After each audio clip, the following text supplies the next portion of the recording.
But yet, in the midst of that, in the midst of people who are ungrateful, people that will not understand the magnitude of the gift that they have been given, we are called to love as Jesus loved. Jesus still loved. He didn't just heal the one that he knew would come back and thank him. He healed all 10. And God calls each and every one of us to love, not the ones who are worthy, not the ones who are deserving, not the ones who are going to thank us for it, but to love all people as Jesus loved. To love all people as Jesus loved. So God calls us to act as Jesus did, to love as Jesus did. But how is it that we do that? Well, the A of the ABC is to attune your heart to Jesus' heart. To attune your heart to Jesus. Attune means to harmonize. To harmonize. And I think it's a good word to think about bringing your heart in harmony with Christ's heart. To attune your heart with Jesus. If we're going to act like Jesus, we need to first train our heart to love like Jesus did. To really be like Jesus, we need our heart to embrace that kind of love, to be changed with the kind of love, in touch with the kind of love that Christ had for others. Well, what kind of love is that? Well, unfortunately, when we love, oftentimes that's a love that sometimes loves in order to receive. Well, Christ's love, he never loved in order to receive. And so we have to break ourselves from that loving in order to receive some sort of return for our love. But rather loving unconditionally. To be compassionate on everyone, on anyone who is in need. To be forgiving. How many times do we forgive? Not 7 times, but 7 times, 70 times. We forgive endlessly, forgiving, embracing all kinds of words we could use to describe the kind of love that God calls us to have. That Christ-like love. Our heart needs to become like Christ. We need to train our heart to bring it in tune with Jesus' heart. With Jesus' heart. With the kind of heart that he had. And how do we do that? Well, we do that by learning and reading these stories of how Jesus loved. One of the little tools that helps a lot of people to remember Jesus' heart is those little WWJD bracelets, right? What would Jesus do? To remind yourself that Jesus, to have Jesus' heart in each and every circumstance of our life. Have Jesus' heart in each and every circumstance. One of the people who lived in the last generation who probably had one of the greatest hearts like Jesus, who's often looked to as Mother Teresa. Someone who was just seemed so pure and so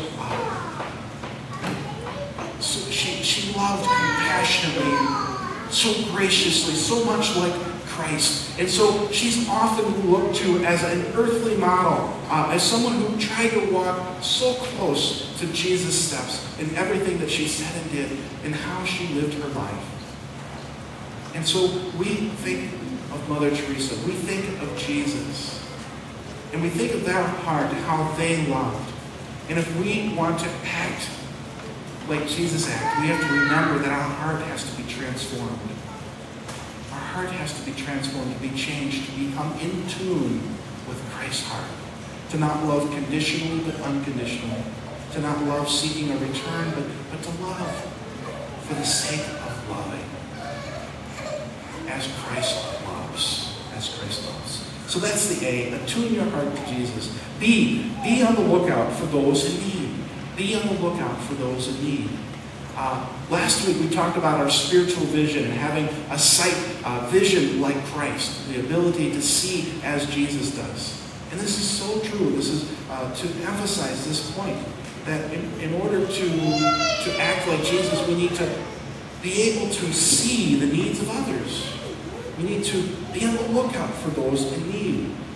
In Luke, seeing is so important. Here in this text, we have in Luke 17, verse 14, if you read, actually 13, the lepers called out, "Jesus, Master, have mercy on us." Then when Jesus saw them, he said to them, he had compassion on them, he healed them.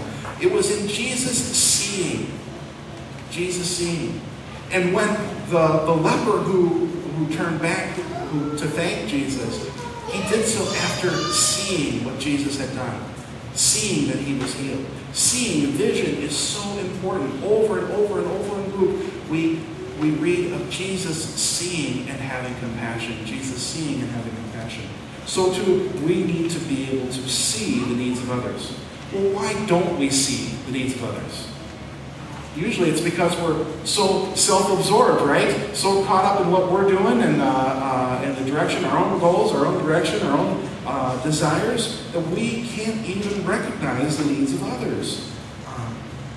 It's like when I'm watching TV and my wife comes up to talk to me, my attention isn't so much on what my wife is saying to me unless I press pause on the DVR and then pay attention to her.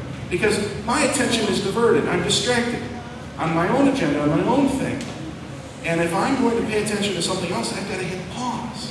So too, we need to hit pause in our life in order to pay attention to the needs of others. Because if we go through life only focusing on our own agenda, on our own needs, we're never going to be able to see others. We have to recognize that we have to hit pause on our own selves, on our own lives sometimes. We just hit pause to recognize those needs, to be on the lookout, to seek how Christ desires for us to see the needs of others, to be available to Him, not distracted or self-absorbed, but to make ourselves available to God. We need to hit pause in our life and see the needs of others.